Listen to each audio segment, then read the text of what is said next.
بسم اللہ الرحمن الرحیم۔ السلام علیکم۔ آج کا واقعہ جو ہم آپ کی خدمت میں پیش کر رہے ہیں، جسے سن کر آپ حیران ہو جائیں گے۔ یہ واقعہ سن کر ہر مسلمان مرد عورت کا ایمان تازہ ہو جائے گا۔ واقعہ شروع کرنے سے پہلے اگر آپ چینل پہ نیو ہیں، چینل کو سبسکرائب کر دیں، ویڈیو کو لائک کریں اور شیئر کریں، اور ساتھ ساتھ نوٹیفیکیشن بیل کو بھی آن کر دیں تاکہ آنے والے ہر نیو ویڈیو آپ تک پہنچ سکے۔ بسم اللہ الرحمن الرحیم۔ یہ واقعہ ولیوں کے امام پیران پیر دستگیر غوث اعظم محی الدین شیخ عبد القادر جیلانی کے ماں باپ کا ہے۔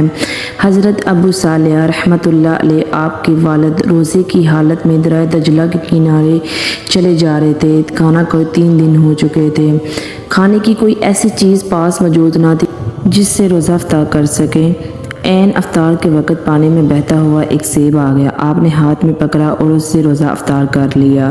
مغرب کی نماز ادا کرنے کے بعد اچانک خیال آیا، سیب تو میں نے کھا لیا، لیکن سیب کے مالک سے اجازت نہیں لگی۔ غضب ہو گیا۔ روزے محشر سیب کا مالک جب مجھے سیب مانگے گا، میں کہاں سے لا کے دوں گا؟ یہ سوچ کر بے قرار ہو گئے۔ فوراً فیصلہ کیا کہ انہیں سیب کے مالک کو تلاش کر کے سیب کے مالک سے معافی مانگی جائے۔ دریا میں جس طرف سے بہتا ہوا سیب آیا تھا، آپ نے اس طرف چلنا شروع کر دیا۔ کافی دنوں کی مسافت کے بعد آپ ایسے مقام پر پہنچے جہاں دریا ایک باغ میں سے گزر رہا تھا، جہاں دریا کے کنارے بڑے بڑے درخت لگے ہوئے تھے اور جس پر بے شمار سیب لگے ہوئے تھے۔ آپ کو فوراً یقین ہو گیا کہ جو میں نے سیب کھایا ہے وہ سیب ان درختوں میں سے ایک درخت سے دریا میں گرا تھا۔ لہٰذا آپ باغ کے مالک کے پاس معافی مانگنے کے لیے باغ کے اندر داخل ہوئے۔ یہ باغ حضرت عبداللہ سومئی رحمۃ اللہ علیہ کا تھا، جو صحابہ کرامت بزرگ تھے۔ حضرت ابو صالح حضرت عبداللہ سومئی رحمۃ اللہ علیہ سے عرض کرنے لگے، حضور آپ کی باغ کا سیب جو دریا میں بہتا چلا جا رہا تھا، آپ کی اجازت کے بغیر میں نے کھا لیا ہے۔ میں اپنی اس غلطی پہ بہت شرمسار ہوں۔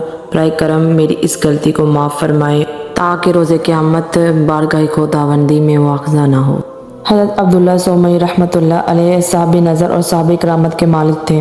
آپ فوراً سمجھ گئے یہ کوئی عام سا انسان نہیں ہے، یہ بہت خاص ہستی ہے، کیوں نہ اسے اپنے پاس رکھ کر قرب الہی کی منازل طے کرائی جائے اور اسے کسی بھی طرح نکلنے نہ دیا جائے۔ حضرت عبداللہ سومئی رحمۃ اللہ علیہ نے فرمایا، اے نوجوان، تو نے میری اجازت کے بغیر سیب کھا کر یقیناً غلطی تو کی ہے۔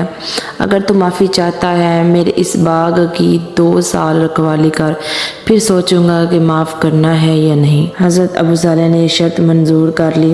2 سال خدمت میں گزار کر پھر حاضر خدمت ہوئے اور عرض کی، حضور 2 سال بیت چکے ہیں، خدا را میری اس غلطی کو معاف فرمائے۔ حضرت عبداللہ سومئی رحمۃ اللہ نے فرمایا، 2 سال اور اس باغ کو سیراب کرو، پھر اس کے بعد میں سوچوں گا کہ تمہاری غلطی کو معاف کیا جائے یا نہیں۔ حضرت ابو صالح پھر اپنے کام میں مشغول ہو گئے۔ انتہائی محنت اور دیانتداری سے کام کرتے، دن کو روزہ رکھتے اور رات کا کثیر حصہ عبادت میں بسر کرتے۔ روایت پاک میں آتا ہے کہ حضرت ابو صالح نے 12 سال اس باغ کی رکھوالی کی۔ آخر کار حضرت عبداللہ سومئی رحمۃ اللہ نے یہ شرط رکھی، اے نوجوان، تم آزمائش کی کسوٹی پر پورا اترے ہو۔ میری آخری شرط یہ ہے کہ میری ایک بیٹی ہے، بہت عیب دار ہے، جو آنکھوں سے اندھی ہے، کانوں سے بہری ہے اور منہ سے گونگی ہے اور پاؤں سے لنگڑی ہے، تمہیں اس سے شادی کرنی پڑے گی۔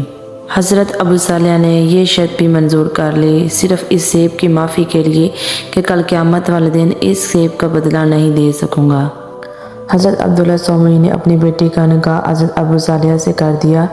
جب حضرت ابو صالح اپنی رفیقہ یاد اپنی دلہن کے کمرے میں گئے، اپنی بیوی پہ پہلے نظر ڈالی تو دیکھ کے حیران ہو گئے، گویا وہ کوئی پرستان کی پری ہے۔ حسن و جمال کا ایسا پیکر ہے جس کو دیکھ کر جنت کی حوریں فخر کریں۔ 14ویں کا ایک چمکتا ہوا چاند ہے جس میں کسی قسم کا کوئی ظاہری عیب نہیں ہے۔ انتہائی حسین آنکھیں، انتہائی دلکش آواز۔ آپ فوراً حضرت عبداللہ سومئی رحمۃ اللہ کی خدمت میں حاضر خدمت ہوئے اور عرض کرنے لگے، حضور آپ نے تو بتایا تھا کہ آپ کی بیٹی بہت عیب دار ہے، لیکن اس میں تو کوئی عیب نہیں ہے۔ وہ منہ سے بولتی بھی ہے، کانوں سے سنتی بھی ہے، آنکھوں سے دیکھتی بھی ہے، پاؤں سے چلتی بھی۔ حضرت عبداللہ سومئی نے فرمایا ابو صالح میں نے جو اپنی بیٹی کے عیب بتائے تھے وہ درست ہیں۔